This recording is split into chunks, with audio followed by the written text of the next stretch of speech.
Halo teman-teman semuanya, kami dari kelompok 3 kelas RPL 2023 akan menampilkan sebuah video mengenai jalur biosintesis golongan sikimat fenilpropanoid. Video ini ditujukan untuk memenuhi salah satu tugas mata kuliah farmakognosi analitik yang diampu oleh Ibu Dr. Apoteker Hesti Riasari MSI. Mari kita saksikan video berikut ini. Biosintesis adalah rangkaian tahapan reaksi perubahan senyawa sederhana yang dikatalis oleh enzim di mana substrat diubah menjadi produk yang lebih kompleks. Dalam biosintesis, senyawa dimodifikasi menjadi senyawa lain atau digabungkan bersama untuk membentuk makromolekul.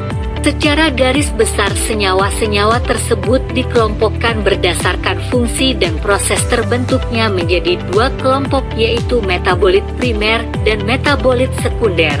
Metabolit sekunder terbentuk dari metabolit primer melalui berbagai jalur metabolisme.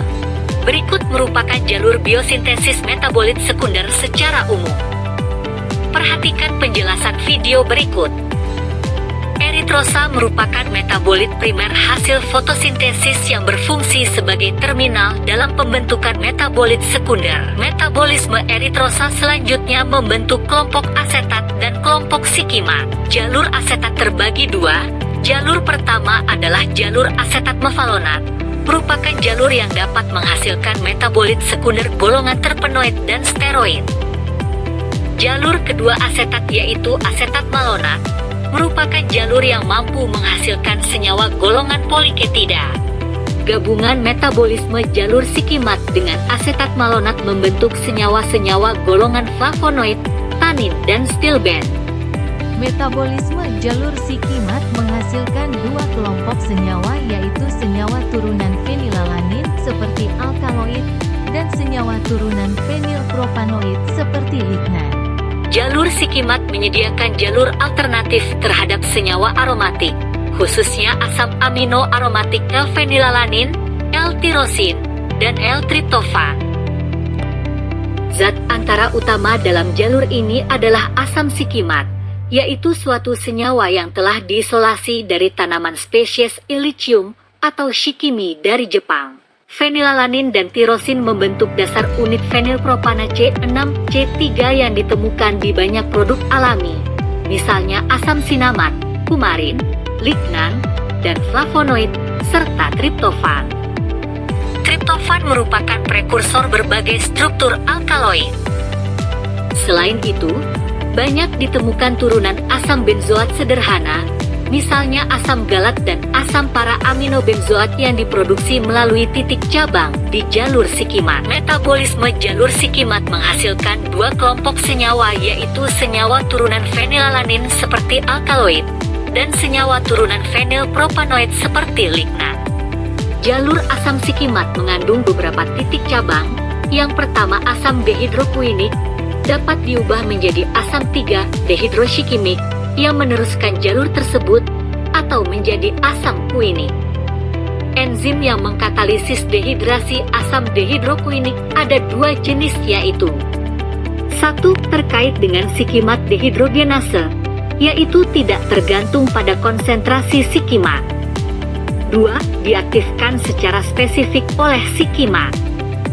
Kedua bentuk tersebut memberikan kontrol dalam pemanfaatan asam dehidrokuinik yang menghasilkan asam sikimat. Berikut merupakan bagan jalur biosintesis golongan sikimat. Dari jalur eritrose 4-fosfat, dari siklus pentosa fosfat, dan fosfonolpirufat, dari glikolisis, bergabung, membentuk 3-deoksi D-arabino heptulosonik 7 asam fosfat, atau DAHP, yang merupakan suatu reaksi yang dikatalisis oleh fosfo 2-okso 3-deoksiheptonat aldolase. Enzim 3-dehidrokuinase sintase yang mengkatalisis siklisasi DAHP menjadi asam 3-dehidrokuinik membutuhkan kobalt 2 dan nikotinamida adenin dinukleotida atau NAD sebagai kofaktor. Setelah fosforilasi, dikatalisis oleh sikimat kinase. asam sikimat menambahkan enol pirufat untuk membentuk asam 3 enol pirufil sikimik 5 fosfat. Reaksi ini dikatalisis oleh sintase enol pirufil sikimat fosfat. Sedangkan pembentukan menjadi asam korismat dikatalisis oleh sintase korismat.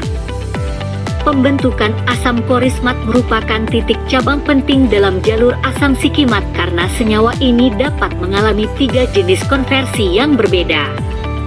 Nama chorismik berasal dari kata Yunani yang berarti terpisah, yang menunjukkan peran ganda dari senyawa ini. Dengan adanya glutamin, asam korismat diubah menjadi asam antranilat. Sedangkan korismat mutase mengkatalisis pembentukan asam prefenat. Asam korismat juga diubah menjadi asam para aminobenzoat. Kemudian setelah asam antranilat diubah terlebih dahulu menjadi asam fosfatoribosilan tranilat. Dan kemudian menjadi karboksifenilamina, O-deoksiribulose 5-fosfat. Reaksi-reaksi ini dikatalisis oleh antranilat fosforibosil transferase dan fosforibosilan tranilat isomerase. Penutupan cincin membentuk indolil 3 gliserol fosfat dikatalisis oleh indolil gliserol fosfat sintase. Enzim yang mengkatalisis reaksi akhir, yaitu triptofan sintase, terdiri dari 2 komponen. Komponen A mengkatalisis disosiasi indolil gliserol fosfat menjadi indol dan gliseraldehida 3-fosfat. Sedangkan komponen B mengkatalisis kondensasi langsung indol dengan serin untuk membentuk triptofan. Biosintesis fenilalanin pertama-tama melibatkan aromatisasi asam prefanat menjadi asam fenilpirufat, suatu reaksi yang dikatalisis oleh prepenat dehidratase. Dan kemudian transaminasi yang dikatalisis oleh fenilalanin. Dalam pembentukan tirosin, asam prepanik pertama-tama diaromatisasi menjadi asam 4-hidroksifenilpiruva, suatu reaksi yang dikatalisis oleh prepenat dehidrogenase. Transaminasi dikatalisis oleh tirosin aminotransferase, kemudian menghasilkan tirosin. Tirosin dan fenilalanin keduanya dibiosintesis dari asam prepanik, tetapi melalui jalur yang berbeda. Senyawa-senyawa golongan fenilpropanoid memiliki kerangka karbon C6C3, terbentuk melalui jalur asam sikimat atau jalur sikimat.